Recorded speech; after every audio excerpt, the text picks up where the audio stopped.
ഓണാഘോഷങ്ങൾ പരിസ്ഥിതി സൗഹൃദമാക്കാൻ സംസ്ഥാന സർക്കാരിന്റെ ഹരിത ഓണം 2026 ഒരുക്കങ്ങൾ ആരംഭിച്ചു. Green protocol committee chairman V Muraleedharan MLAയുടെ അധ്യക്ഷതയിൽ ചേർന്ന യോഗത്തിൽ ഓണത്തോടനുബന്ധിച്ച് ശാസ്ത്രീയ മാലിന്യ സംസ്കരണ രീതികൾ നടപ്പാക്കാൻ തീരുമാനമായി.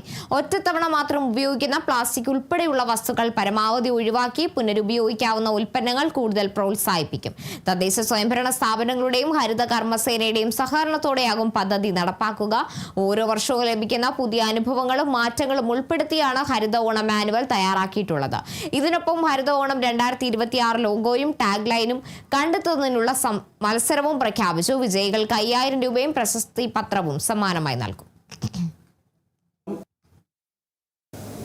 ഖരമാലിന്യ ഉൽപാദനം സാധാരണ ദിവസങ്ങളെ അപേക്ഷിച്ച് 30 മുതൽ 40% വരെ കൂടുതലാകുന്ന ഒരു കാലഘട്ടമാണ് ഓണാഘോഷമെന്നാണ് കണക്കുകൾ സൂചിപ്പിക്കുന്നത്. അതുകൊണ്ട് നമ്മൾ നേരിടുന്ന ഒരു വളരെ ഗൗരവമുള്ള ഒരു വിഷയമാണ് മാലിന്യ നിർമ്മാർജ്ജനം എന്നുള്ളത്.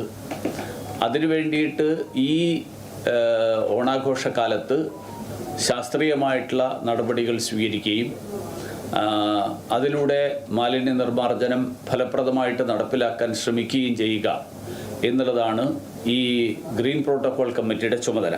അതോടൊപ്പം സ്ഥിരമായിട്ട് ഉപയോഗിക്കാൻ കഴിയുന്ന വീണ്ടും പുനരുപയോഗം സാധ്യമാകുന്ന വസ്തുക്കൾ അത് കൂടുതൽ ഉപയോഗിക്കുന്ന തരത്തിലുള്ള പരിപാടികൾക്ക് നേതൃത്വം നൽകുക, അത് ആസൂത്രണം ചെയ്യുക എന്നുള്ളതാണ് നമ്മൾ ഈ ഓണാഘോഷത്തിൻ്റെ ഭാഗമായിട്ട് മുന്നോട്ട് വെക്കുന്ന ആശയം.